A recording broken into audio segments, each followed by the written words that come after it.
everyone, I hope you're good. Today I'm going to be doing a video all about yoga mats.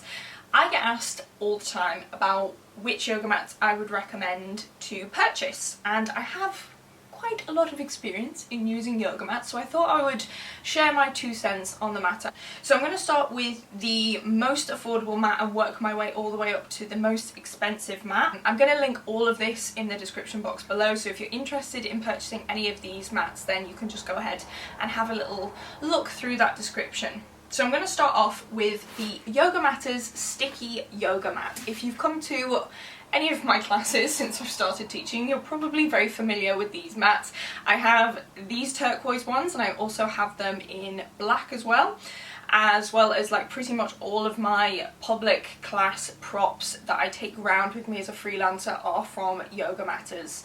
First really good thing about the brand and the mats themselves, you can get them in loads of different colours, so whether you're fitting out a yoga studio, a gym space, or maybe you're just a freelancer who likes to keep everything, you know, looking all nice and coordinated, there's plenty of different colours for you to choose from. And if you're new to the practice and you just want your own mat to kind of get the ball rolling, then this is a great place to start. These are only £20 each, and I believe if you buy them in bulk you can actually get them for a little bit cheaper. You can also get bundles on Yogamatters, so you can buy a mat, a block, a strap, a couple of other bits, and it will cost you a little bit less than buying each item individually. So they are definitely a great starter mat. They're great, like I said, for freelancers or for gyms if you're looking to kit out a space. Now the downsides to these mats are, unfortunately, they do pill a little bit. So after a lot of use, the foam tends to kind of come away and make a little bit of a mess, if I'm honest. So these probably aren't the best option if you're absolutely hammering it with your practice. If you're up at 6 AM every single morning doing yoga and you're doing a super intense Ashtanga style practice, for example, these are probably going to give up on you quite quickly. If you're doing a lot of floor-based asana, or even just kind of stretching as part of your gym routine or your weekly fitness routine, this might be a really good option for you. But I'd maybe not recommend this to you if you're a keen yogi and you've been practicing quite a long time, but definitely has its place, and thank you Fern for that. So that's the Yogamatters Sticky Yoga Mat.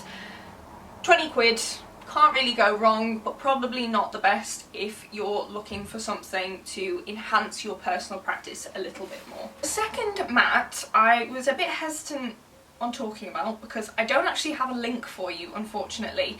I have been trying for ages to find a link for this exact mat and I can't seem to find one, but I thought I would mention it anyway, so if you see it out and about you can grab one. I'm going to start by saying I actually don't know the exact price of this, again because I can't find a link, and my mum actually bought these from Costco.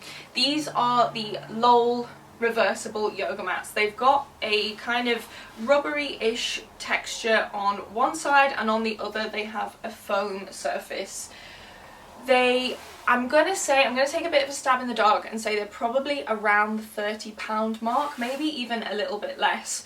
And even though I've checked on the Lole website, it's a Canadian brand if you're interested, I can't seem to find this exact one. They are a little bit smaller than the Yogamatters mat, which I think is quite nice. I actually quite like the fact they're not as big, and they are significantly more grippy than the Yogamatters one, and realistically they're not that much more expensive. Even though I don't know the exact price, I'm pretty sure there's only about a £10 difference between this mat and the Yogamatters one. So I personally would go for the Lole one over the Yogamatters one, but again it's personal preference. You might find a colour you really like on Yogamatters and you might not even be able to get hold of a Lole one, so that's always worth considering. The next more affordable mat that I'm going to talk about is the Gaim Yoga Mat. I hope I'm saying that right. The Gaim foam yoga mat for some reason is significantly more grippy than the sticky yoga mat from Yogamatters. Even though they feel and look as if they're made from the same material, the Gaim one is a lot more grippy. If you're someone who feels like your hands are like constantly slipping away from you in downward facing dog, definitely check out the Gaim one. The price point changes depending on the pattern that you get on them, so they have a bunch of different patterns that you can choose from. So honourable mention goes to the Gaim yoga mat. So those are my three kind of top picks for more affordable yoga mats, and now I'm going to move on to talk about some which are a little bit more expensive. I want to kind of preface this by saying I definitely don't think you need to buy a really expensive yoga mat to get the most out of your yoga practice. You could practice on a tea towel, to be honest, and the practice would still stand up on its own perfectly well. But these mats that I'm going to talk about definitely have enhanced my personal practice, and I would say they're definitely worth the investment. The first one that I'm going to talk about is the Lululemon 5mm reversible mat, and it's the thickest mat that Lululemon do. These have an amazing rubbery texture, so it's very, very different, as I'm sure you can see, to the Yogamatters foam mat. These are a lot grippier, so if you are someone who really struggles with your hands slipping away from you every 5 minutes in your practice, this might be worth the money for you. Your hands will not go anywhere. It's like they're stuck to your mat like glue. You can tell the difference instantly between this type of mat and a foam mat, and they look nicer, to be honest. I mean, that's not going to impact your yoga practice at all, but they have some really cool patterns and colours on the Lululemon website, so definitely go and check this out if you're somebody who's looking to spend a little bit more on your yoga mat, and especially if you're somebody who struggles with your grip or you're really into hot yoga. These work super well for hot yoga. Couple of downsides with these Lululemon mats: they don't actually come with any kind of carry case, so you might need to invest in a strap, and they are a little bit heavy. However, you can kind of rectify that issue by getting the smaller mat. So Lululemon do two sizes of yoga mat. They do the 5mm and they do the 3mm. Now, I have personally always preferred using a thinner mat.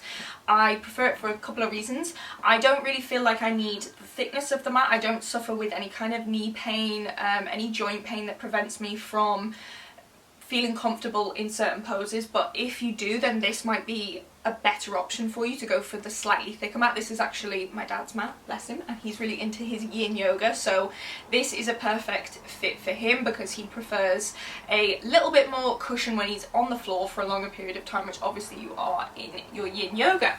The 3mm mats are significantly thinner, so you will feel the floor a little bit more underneath them. There's less cushion, but other than that, they do exactly the same job.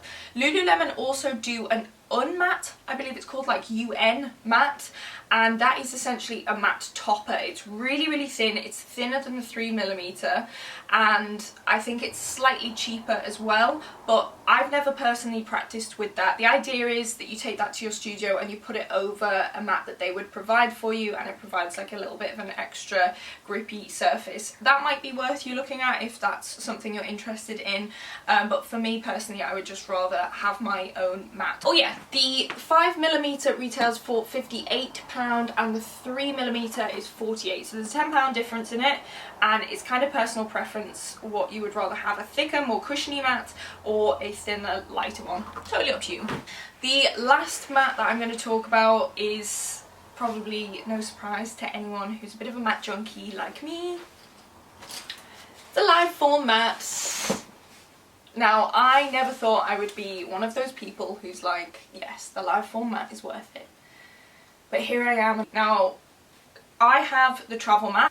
This retails for, I think it's £103, the travel mat, and I think you're looking about £120-ish for the regular thickness mats. First really great thing about Liveform, they come with this handy carry case, which is really useful. I know a lot of people tend to leave their mat at the studio as well, and if you do that, you can obviously customize this little bag so that you know which one is yours. Really, really handy having this little carry case. I obviously got the nice happy orange colour mat, which is my favourite colour. I love it. I'm so happy that I bought this mat. Now, one of Liveform's main selling points is the mats have these guidelines on. I'm going to unfold it so you can see that a little bit. Hope you can see. And I know you're thinking, Grace, what difference does that even make? Why do you need guidelines on your mat? And I kind of thought that before too. I didn't really think it was going to make all that much difference to my practice, but it actually really does. It helps you become a little bit more aware of your feet placement, especially in poses like warrior poses. Prasarita, that kind of thing. It's not gonna, you know, change your practice, but it is definitely a nice thing to have. The grip on these is very similar to the Lululemon one, so it's that same nice rubbery texture. However, the Liveform one is a little bit different. I would say it's a little bit softer and it's not as squeaky as the grip on the Lululemon one. I love the fact as well that Liveform mats are biodegradable, which is really, really cool. They're also having, I think it's a 20% off sale at the minute, so definitely go and check out their website if you are interested in buying one. I would 100% recommend buying a Liveform mat if, like me, you use your mat every single day, if you teach on it, if you practice on it, or if you're just somebody who is really keen to up your yoga mat game, then that would be my choice.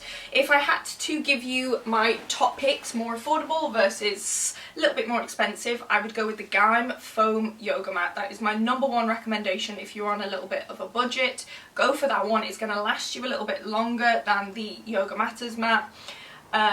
You can get some really nice patterns and the grip on it is amazing. And if you're looking to spend a little bit more money, I would go with the Liveform mat, to be honest. I have had the Lululemon travel mats and there's something just a little bit more special about the Liveform one. But all of these mats that I've talked about today, I carry around with me as a freelance teacher. I provide my students with them. I don't think any of these mats are bad. It's obviously just different budgets, different preferences. So thank you guys so much for watching this video. I hope it helped. Please let me know if you've got any questions about anything I've talked about today or on any of these mats in particular, and I will see you next time. Bye!